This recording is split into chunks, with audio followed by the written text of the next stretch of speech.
السلام علیکم ورحمۃ اللہ وبرکاتہ۔ اعوذ باللہ من الشیطان الرجیم، بسم اللہ الرحمن الرحیم۔ رب اشرح لی صدری ویسر لی امری واحلل عقدۃ من لسانی یفقہوا قولی۔ قرآن اور حدیث کے سفر سے آج ہم سورۃ بقرہ کی آیت نمبر 43 پڑھیں گے۔ تو آئیے آج کا سبق شروع کرتے ہیں۔ وَأَقِیمُوا اور قائم رکھو الصَّلَاةَ نماز، وَآتُوا اور دیا کرو الزکوٰۃ زکوٰۃ، وَارْکَعُوا اور جھکو مع الراکعین جھکنے والوں کے ساتھ۔ نماز قائم کرو، زکوٰۃ ادا کرو، اور جو لوگ میرے آگے جھک رہے ہیں ان کے ساتھ تم بھی جھک جاؤ۔ نماز اور زکوٰۃ ہر زمانے میں دین اسلام کے اہم ترین ارکان رہے ہیں۔ تمام انبیاء علیہ السلام کی طرح انبیاء بنی اسرائیل نے بھی اس کی سخت تاکید کی تھی، مگر یہودی ان سے غافل ہو چکے تھے۔ نماز باجماعت کا نظام ان کے ہاں تقریباً بالکل ختم ہو چکا تھا۔ قوم کی اکثریت انفرادی نماز کی بھی تارک ہو چکی تھی، اور زکوٰۃ دینے کے بجائے یہ لوگ سود کھانے لگے تھے۔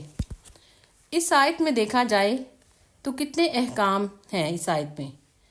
نمبر 1 نماز قائم کرو، نمبر 2 زکوٰۃ ادا کرو، نمبر 3 باجماعت نماز ادا کرو، اور جھکنے والوں کے ساتھ جھکو۔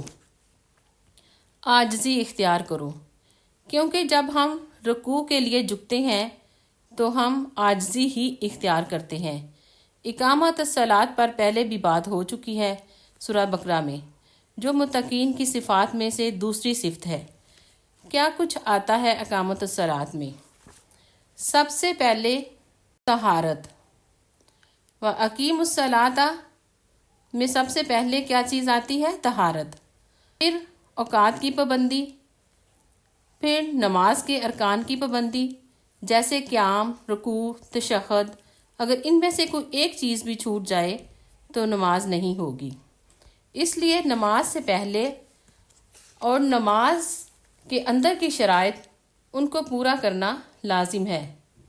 خشوع بھی اقامت الصلاۃ کا حصہ ہے۔ پھر کپڑے کا انتخاب، کہ ایسے کپڑے پہن کر نماز پڑھنا جس سے سطر وغیرہ ڈھانپا جا سکے۔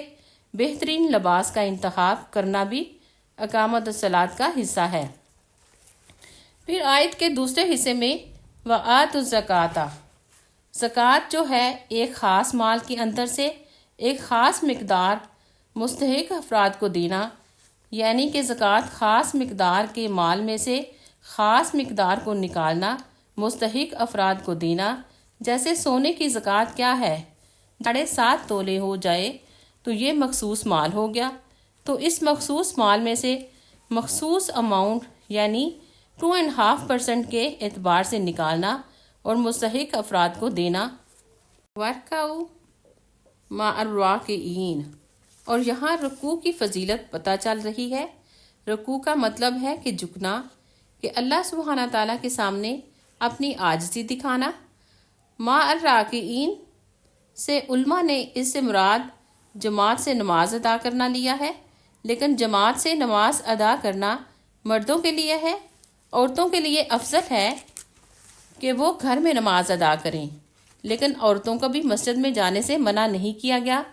مردوں کے لیے کہ مسجد میں جماعت کے ساتھ نماز ادا کریں، اگر گھر میں جیسے باپ ہیں، بیٹے، یا اور گھر میں کوئی دعوت ہے، زیادہ افراد ہیں، تو گھر میں جماعت سے نماز پڑھیں، بجائے اس کے کہ الگ الگ نماز پڑھیں۔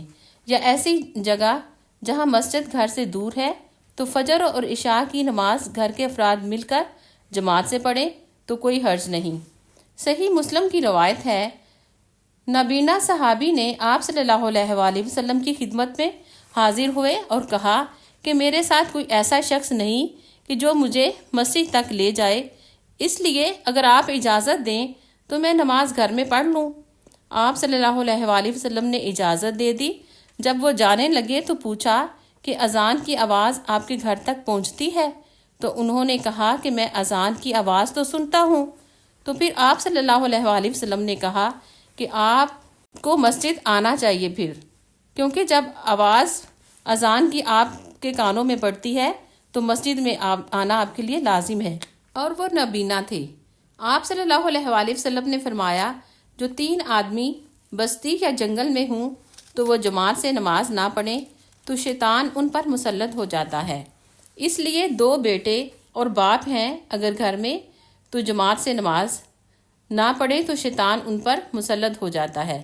لازم سمجھیں جماعت کو، کیونکہ بھیڑیا اس بکری کو کھا جاتا ہے جو ریوڑ سے بچھڑ گئی ہو۔ ایک اور حدیث میں آتا ہے ایک شخص مسجد میں داخل ہوا، اس وقت جماعت ہو چکی تھی، تو آپ صلی اللہ علیہ وآلہ وسلم نے فرمایا کہ تم میں سے کون ہے جو اس شخص کے ساتھ تجارت کرے یعنی نماز پڑھے؟ تو ایک شخص کھڑا ہوا اور نماز پڑھی، جو بعد میں آیا اس کی فرض نماز ادا ہوئی، اور جو پہلے پڑھ چکا تھا تو اس کی نماز نفل ہوئی۔ حدیث ہے کہ ابن مسعود فرماتے ہیں کہ ہم میں سے کوئی جماعت سے پیچھے نہ رہتا تھا سوائے منافق اور بیمار کے۔ اکیلے نماز پڑھنے کے مقابلے میں جماعت سے نماز پڑھنا 27 درجے بہتر ہے۔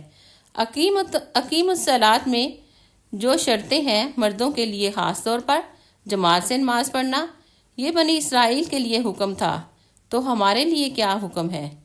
ہمارے لیے بھی یہی ہی حکم ہے کہ جماعت سے نماز مرد پڑھیں، اور خواتین اگر مسجد میں نماز پڑھنا چاہتی ہیں تو وہ پڑھ سکتی ہیں، لیکن ان کے لیے افضل ہے کہ وہ اپنے گھروں میں نماز کا اہتمام کریں، اور ہو سکے تو وہ زیادہ اندر والی جگہوں پہ جا کے نماز پڑھیں، جیسے کہ گھروں کے اندر پرانے زمانے میں کوٹھڑی وغیرہ بنی ہوتی تھی، جبکہ آج کل ایسا نہیں ہے، تو وہ گھر کے اندر کمروں میں نماز پڑھیں تو ان کے لیے زیادہ بہتر ہے۔ السلام علیکم ورحمۃ اللہ وبرکاتہ۔